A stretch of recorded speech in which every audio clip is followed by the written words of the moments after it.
On Sunday, we got up early, and some of us got up earlier than others to watch a very disappointing performance by the Packers in London. Let's talk about it. Welcome to the Packer Mentality Podcast. My name is Patrick Corrigan, and I am your host. You can find and follow me on Twitter at Packer Mentality. My podcasts are available on YouTube, Spotify, Google Podcasts, and Anchor. If you are watching me on YouTube, please help my channel and hit the subscribe button below and like the video. It helps my channel and costs you nothing. So if you don't have the time to keep up with all the Packer news, reports, or social media, or just can't make any sense of them, let me help you make sense of the nonsense. And thank you for joining me. The Packers lost to a very depleted Giants team by a score of 27-22. Pretty much every reaction I've seen since the game ended has been one of utter disgust, and I can't blame anyone who feels that way. Let's not waste too much time and get into what we can feel good about, feel bad about, and what do the Packers do after this. I'm going to start with the negative and talk about what bothers me most about the game before I kind of end on a more positive note. Leading up to the game, had a little bit of a problem with some of the players and coaches kind of being unhappy or snarky about playing in London. It seems like a bad attitude or frame of mind to play with. And I don't think anyone really feels sorry for you if you got a free trip to London to play a game and got paid a lot of money to do so. In the game, the secondary was really bad.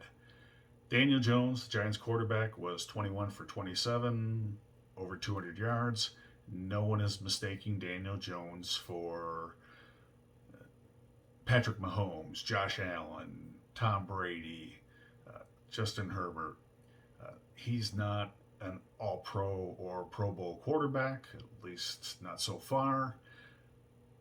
And this defensive secondary did not challenge him or the wide receivers at all, despite the fact that the Giants were playing with pretty much all backup wide receivers.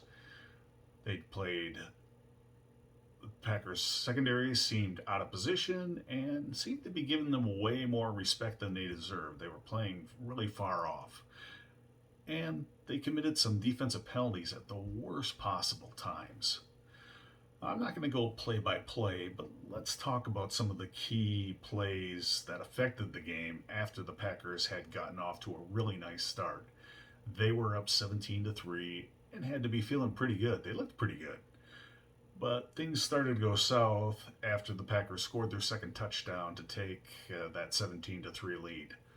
The Giants get the ball back, and Jarran Reed sacks Daniel Jones, forces a fumble. It's a huge play, but wait. Rasul Douglas is called for defensive holding. That nullifies the sack, the fumble, the yards lost. They get a first down automatically. That drive ends up in a touchdown, 17-10, and kind of changed the momentum of this game. But Packers do get the ball back before the end of the first half. They do drive down and kick a field goal. But that is pretty much going to do it for the Packers offense. They did nothing for the rest of the game, and the wheels really came off for the defense. Into the second half. First play of the second half. Another sack to put the Giants at second and long. That is also nullified by a defensive holding call on Darnell Savage this time. That drive ends in a field goal, 17-13. Packers' first drive of the second half. Actually, not terrible, but on a third down play, Kayvon Thibodeau pretty much runs free, whether it's a miscommunication, pass blocking breakdown, but Elgton Jenkins, he just runs right by Elgton Jenkins, who looked really slow. Don't know what's going on with Jenkins. He hasn't looked very good out there. The sack takes the Packers out of field goal range. They have to punt. And unfortunately, from this point on, the Packers pretty much forget about their run game. Good news on the punt, though. Pat O'Donnell has been really good. Pins the Giants on the 9 yard line. And here's where things get weird for the Packers defense, where they really make some inexplicable errors. First play, Devondre Campbell tackles Saquon Barkley for a loss. Saquon gets hurt, so he's out. They're down to backup wide receivers. Now they're down to a backup running back, and for the next few minutes, that's how they're rolling. Uh, Now, here's what I can't understand what this defense is thinking or if they're thinking. Anyone who's watched the Giants all year know that the Giants use a lot of play action bootleg with Daniel Jones. And that's what they run on the very next play. And for some reason, it still fools Rashawn Gary, who's got contain on that side, so I don't know what he was chasing.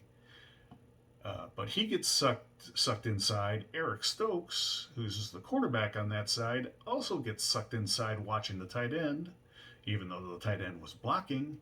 And Matt Breida is running free, wide open on that side, and gets a first down. Later on in that drive, there's another first down run and a loss by Matt Breida. So they have second and long. And for some reason, Jair Alexander is playing 10 yards off of the Giants wide receiver, whose name is Marcus Johnson. He's playing 10 yards off, and at the snap, he backs up and gives up an easy 8-yard reception right in front of him. The next play does the exact same thing and gives up a first down catch right in front of him. This leads to a long, time-consuming drive, ends in a TD. The defense is visibly gassed. And the offense needs to give them some time, and they don't. Packers get the ball back, first down, deep pass to Lazard. He's not open. Aaron Rodgers basically chucks the ball 4 yards out of bounds. He actually had Romeo Doubs open. I don't know if he was even looking that way. Second down, incomplete to Randall Cobb. Couldn't connect. Third down, deep pass to Lazard. This ball is under their own because Lazard is open, had the guy beat. And if it's a decent throw thrown earlier, he would have had a chance. As it was, 3 incomplete passes took only 16 seconds of gain time when your defense is dead tired. And I don't know if LaFleur or Rodgers is not aware of that fact, but they have to punt. So actually the punt, that was the punt that hit the Giants player, but went out of bounds before the Packers could recover. Bad luck on that. Next drive, Giants have a 2nd and 10. Quay, I don't know what was going on in this one, whether it was a miscommunication or if Quay Walker was just playing the wrong defense, but he looks like he's playing man on the tight end, runs all the way across the field covering him. Meanwhile, Saquon Barkley comes from the other side on a short crosser, and there is nobody anywhere close to him. Funny thing is that on the play, that tight end that Quay was running with was the only guy that was covered. Everybody else just seemed to be standing around, but it leads to a gain of over 40 yards. Giants take the ball all the way down inside the 10 on a 2nd and goal. Rasul Douglas gets hit with a personal foul after the play, gives the Giants only gave him a couple yards, but it did give him a first down inside the 5. Leads to a touchdown run. Now, the Packers are down by 7. They have a little over 4 minutes to go to get in the end zone. And they do manage to drive all the way down inside the 10. And here is where everybody's sort of up in arms about the play calling, because with a 3rd and 2 inside the 10-yard line, they throw the ball twice and both passes get batted down. Lots of opinions on they should have run the ball or you don't run the ball against an 8-man front. Actually, I think on the third down, it was more like a seven-man front, and I think this was the play that they should have run on because as long as your offensive lineman can man up on that, I think it was on the left-hand side, you could have handed the ball to A.J. Dillon, and he just has to beat the linebacker. And I like that matchup. On fourth down, the Giants overloaded the right-hand side of the Packers, had five guys rushing. Lazard was one-on-one over there and would have had a chance if Rodgers could have gotten the ball basically over those rushers, but it got batted down. So we'll never know. So that's the negative. But there were some good performances. Randall Cobb continues to look like a 24-year-old, 7 catches for 99 yards. He's been a revelation this season. Looks really good. Mason Crosby seems to have everything back in order, whether it's new snapper, new holder, whatever it is. He's been perfect. 2 of 2 on field goals and 2 of 2 on extra points. Speaking of the holder, Pat O'Donnell, our punter, another kick inside the 20. He's been really good. My big concern coming into this game was the run defense, and it turned out that the run defense was okay. So I'll put that as a positive.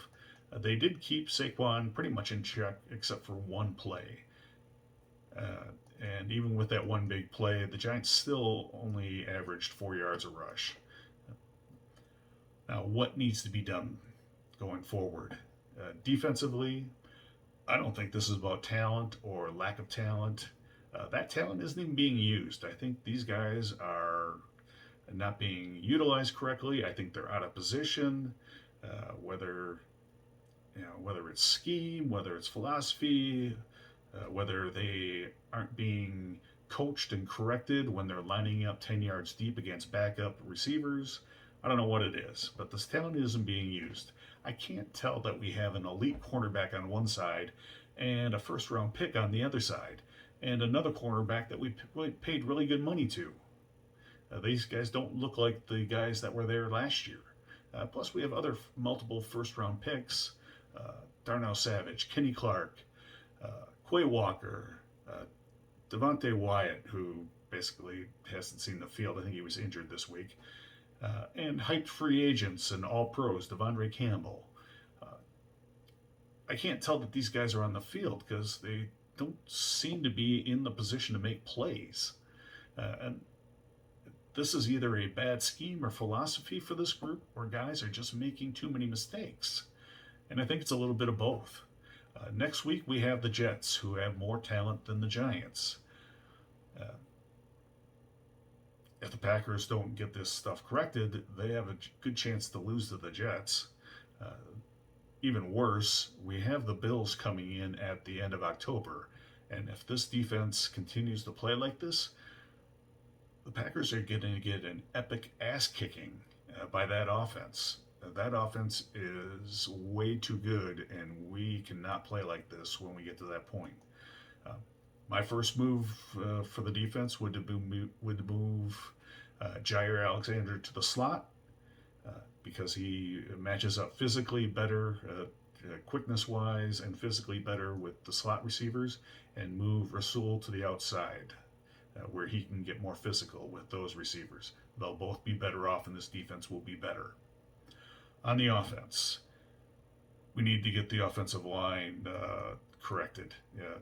We need to move Josh Neisman to right tackle and Elton Jenkins to right guard.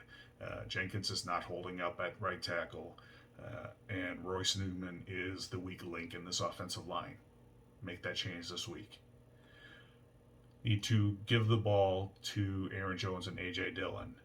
They didn't get 25 touches this week, and we lost. I think right now it's 20-0 when those two get the ball at least 25 times. Now, I'm not saying we need to become a running team, but the other thing that needs to happen is Aaron Rodgers needs to play better. Some of this is on him. I'm not going to let him off the hook. He's been uncharacteristically inaccurate. Since he insists on having the ball in his hands, he needs to play better and be more accurate. There's no excuse to be that off target and missing receivers that are open 5 weeks into the season. His deep passes, a lot of times, aren't even close. Now, I do understand sometimes he's throwing the ball away, but he is not hitting or not throwing those balls deep enough, not throwing them quick enough. But the good news is, I think, that's a practice thing and it's not a physical thing. I don't think he's hit the wall or is anywhere near what happened to Peyton Manning or Drew Brees, who both in their final years seemed to lose the ability to throw a deep ball. They were almost always throwing short passes. If you watch those two guys in their last season, it was all short passes that they did not throw the ball deep, and I think that was because of physical limitations. So we'll see what changes get made when the Packers get back to it. I'll keep my eyes and ears open and let you know when the next episode hits later this week. Plus, we'll talk about the Jets. Thank you again for joining me, and until then, be safe and have a great week. Go Pack Go.